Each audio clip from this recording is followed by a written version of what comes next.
Good morning from Matt Burt at the Saxon Ring Circuit. It's tight, it's technical, and tyres are often put to the test.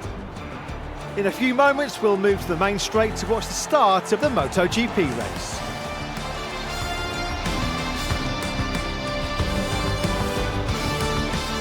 We're moving to the live feed on the starting grid where everything is now ready for the start of the race. Today is a perfect day for racing. The sun is shining and temperatures are mild. Most of the riders unhesitatingly opted for medium tyres at the front and rear.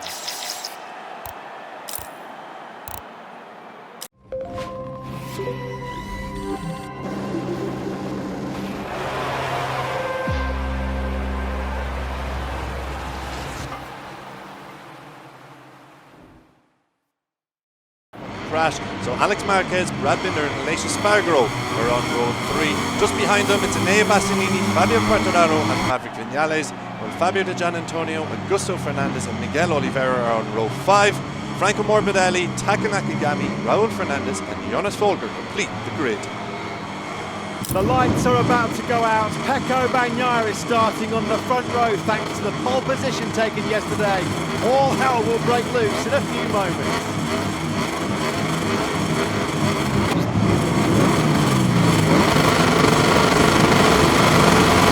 Grand Prix, lights out, full throttle, and we are underway. Luca Marini got a good launch on that leading up towards Ducati, but it's Jack Miller again who just rockets away on that factory KTM. He's got the inside line, he hugs that tight line as well. Miller will lead as they drop down the hill going through the Amiga section. Bagnaia squeezed the Marini out wide, he takes second place. And Martin away well, he's up into fourth place from the inside line into the first corner. We've got at the inside of Brad Binder and Luca Marini. John Zarco's down to seventh place, so he's not got away well either. Bezzecchi into P6. Brad Binder inside that top 5. Further down there, Bastianini slipped down to 12th place. This is on the grandstands. What a shot that is as the fans are on their feet. Hands in the air. They are looking at the field, sweeping through the high-speed turn 7, that fourth gear, 161km/h corner. And that's where Marc Marquez had his big crashes falling in the warm-up, which has ruled him out of this German Grand Prix. Miller's getting on with this early on, isn't he? Already through the second split, nearly 3/10 clear of Bagnaia. John Zarco is trying to get on with it further back. He's trying to deal with Marco Bezzecchi. He's got Aleix Espargaro behind him, who is on that soft rear tyre. Just like we saw in the sprint yesterday though, Miller just can't get that KTM hooked up, coming through turns 10 and 11. He led going into turn 11 on this opening lap, but he's been pushed all the way back down to 4th place as the Cati barrage came on through. Bagnaia, Marini and Martin just eased past the Australian. That was a real tough third sector there for Miller. His problems seem to have returned from the sprint. So the KTMs are 4th and 5th over the line. Then it's Aleix Espargaro who's right behind them on that soft rear tyre, making it work in these early stages. Look at Binder trying to go around the outside of Jack Miller. Look how close it's bunching up as Aleix Espargaro now gets involved with the KTMs. Aleix Espargaro, a good spot by Simon pre-race. He did go late on for that soft rear tyre. So did Fabio Quartararo, 2-time contenders from last year, trying to make that extra soft grip work at the start of this Grand Prix, which they need to do. Of course, they'll have to be wary of the durability and the endurance of those soft rear tyres, but Aleix Espargaro making it pay right now. He's up to 5th. Here comes Brad Binder then coming back through on Aleix Espargaro. It's really bunching up behind him, isn't it? As Aleix Espargaro tries to come back through. Bezzecchi's getting embroiled in a battle there. He just lost the place to Zarco. I think Alex Marquez is also through on Marco Bezzecchi down to 9th place. Bagnaia Martin has started such way. Wasn't needed for Jack Miller on this opening lap, but he's just flicked it hard right, 5th gear. Down the hill, look, he lost the rear, did he? That's the reason why then Jack Miller just that wheel spin as he was desperately trying to make sure that the Ducatis behind him weren't able to attack him on the brakes into turn number 12. But that's exactly what happened. Here comes Martin then. He's going to hit the front for the first time. Just as he made the move here on Bagnaia and Miller in the sprint yesterday. Turn 12 is his favourite overtaking off spot.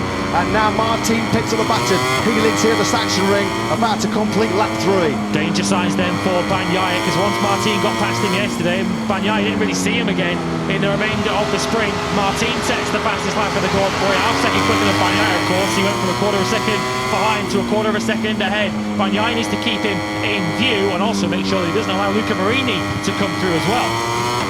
Zarco's podium hopes here, a long way to go, and he is so adept, isn't he, at time management in the second half of races, but at the moment. You can see Brad Binder starting to streak away. He's got to find a way through quickly. Well, he did a hard move on Binder on the KTM in turn number 11. He's now dishing out some more pain to KTM through that turn number 11. It was cleaner this time around. No contact between him and Miller. Zarco on the Australian, who's struggling for pace at the early part of this Grand Prix. We ride on board now with Bezzecchi adding more pain for Jack Miller. Yeah, Miller's getting a mauling here, isn't he, unfortunately? Although he goes back through, that was a hard move. Making that sweep on the inside of the Australian to turn 12. He just got slightly wide, didn't he, there, Bezzecchi? Trying to break as late as he possibly could. It just pushed him slightly off the optimum racing line, and Miller said, thank you very much. He eased back on through. Previous set the fastest lap of the race, Vinales is out. Zarco sets the fastest lap of the Grand Prix, but boy, is that an image that sums up Maverick Vinales this weekend. And that's his hopes of any points in this Grand Prix over.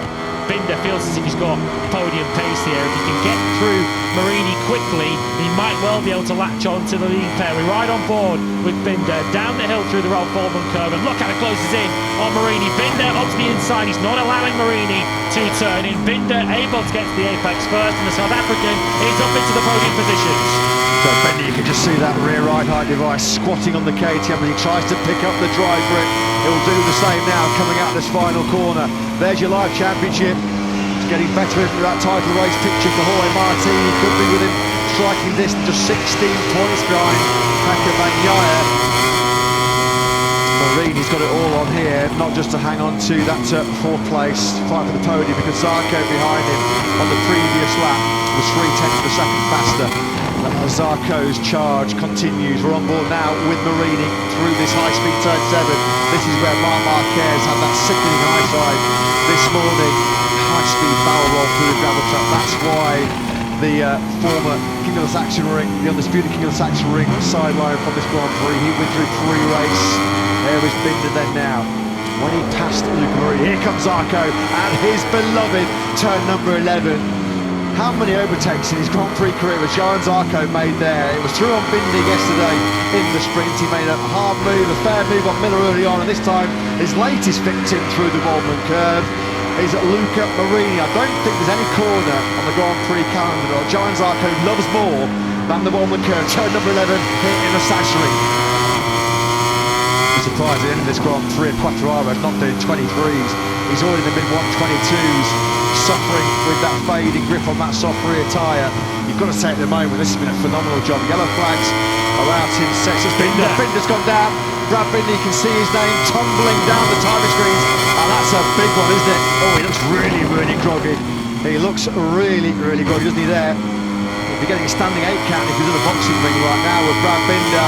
So, slipping through the grasp of the South African as a Saxon Ring podium here. And we are potentially on course for an all-Ducati roster again here in Germany, because Binder's blunder puts Zarco on the podium. Well, Ducati top 5 now in this Grand Prix, of course, with Bezzecchi and Marini behind Zarco too. That leaves Jack Miller as the sole KTM, and Brad Binder, who at one point looked like a genuine title contender, that's faded somewhat, hasn't it, as we see him now walking away. He's gone down through those fast left-handers in the middle part of the lap. Now we ride a ball, and this is coming through turn 9, isn't it? He's already wide there. He just has to dump it in the gravel trap. It looked like he lost the front. There was something happened to him there going into the corner, wasn't it? And then he just went careering into the gravel trap there. He's really, really groggy on his feet there. Proper barrel roll. Washing machine job, wasn't it, there for Binder? And now Bagnaia dropping down through the 5th gear. 6 gears left. Here he comes. He's lined this one up, and Bagnaia decides this is the crunch time. This is his moment in this German Grand Prix. For the first time then, he hits the front, the world champion in P1. Is that the decisive moment on lap 21 of this German Grand Prix? Can Martin fight back immediately? He gets a pretty good run there out of turn 13. You kind of feel Martin needs to strike back immediately. He can't allow Bagnaia to get into his rhythm, but Bagnaia is so good on the brakes into turn 1. Yeah, not giving an inch there, was he? Not giving a millimetre to Martin to try and attack him with an immediate counter-attack move into the first corner. What have you got then now? Jorge Martin, the world champion, hits the front then. 9 laps to go here. We're at the phase of the Grand Prix where rear tyre management is going to be fundamental. Martin's going for it on board, thanks to that side. They're side by side, aren't we, in the braking zone for turn number 12? Well, we've got our answer. Jorge Martin then back at the front. This is where Pecco Bagnaia took the lead at the end of lap 21. Couple of laps later though, and Martin says, well, you can have some payback. Here we go then, Martin versus Bagnaia. There are going to be 6 laps to go here. This is building up to be a stunner in the Saxon ring. Jorge Martin back at the front. Your move, Pecco. Now it's you who has to do the chasing as Martin goes a little bit wide there, but he's able to bring it back to a late apex through turn 1. Now downhill into 2. They'll drop into the omega of 3. Now Bagnaia is the one behind Martin. We have 6 laps of this remaining, and everything we've seen so far suggests this is going to go right down to the wire. Well, he's like a rolling roadblock right now, isn't he? Pecco Bagnaia inches away, millimetres away from Martin's rear tyre as well. They sweep, power the Ducatis down through turn number 7. A lap and a half to go here in what has been a nail-biting and enthralling and gripping journey. Tyre on rear tyre for Bagnaia Martin, and that could be key. That could be the decisive moment. Pecco Bagnaia, contact there with Martin going into turn number 13. Now then, he has been able to regroup. He was fortunate there, maybe not to have that front tail wipe out from underneath him. He stays on board the factory Ducati. Has he got anything left there now as they drop through turn number 3 for the final time? Martin on the brink of a brilliant second career victory in MotoGP, but the world champion throwing it all on the line here as he seeks revenge here in the Saxon ring. He needs a big final lap here. He needs the last lap of a champion. Does Pecco Bagnaia. He's got 0.3 of a second to try and close down after the first sector. As we now come through the second, Martin has lost a tenth to Bagnaia. This is far from over yet. How much risk will Bagnaia go for those extra 5 points in the world championship? He knows now if he launches it, if he throws it at the scenery, Jorge Martin will actually seize the world championship lead. We're coming down now to the final 2 corners. Jorge Martin has what, half a dozen bike lengths on Pecco Bagnaia. He tries to close in on the brakes. Has he going to make a move in the final corner? Martin on the inside line, coming up to down this final corner, turn number 13. He goes defensive, and surely Jorge Martin has got this one covered. Although here comes Pecco Bagnaia trying to pick up some drive grip. They come online side by side. Oh, inches in it. How close was that? But it's Jorge Martin. 3 finishers have just arrived. This guy may be a little disappointed not to have won, but his is a second place that leaves him feeling competitive for the future.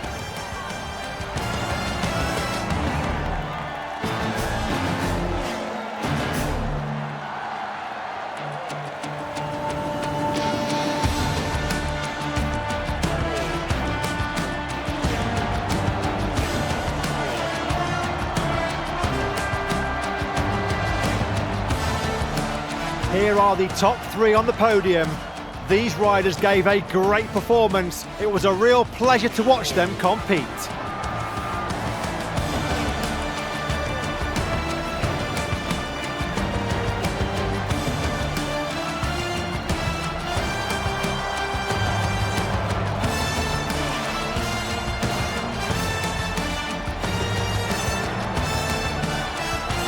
This long race weekend also comes to a close with the end of the MotoGP race. All we can do is to see the race ranking together. See you in a moment for the podium ceremony.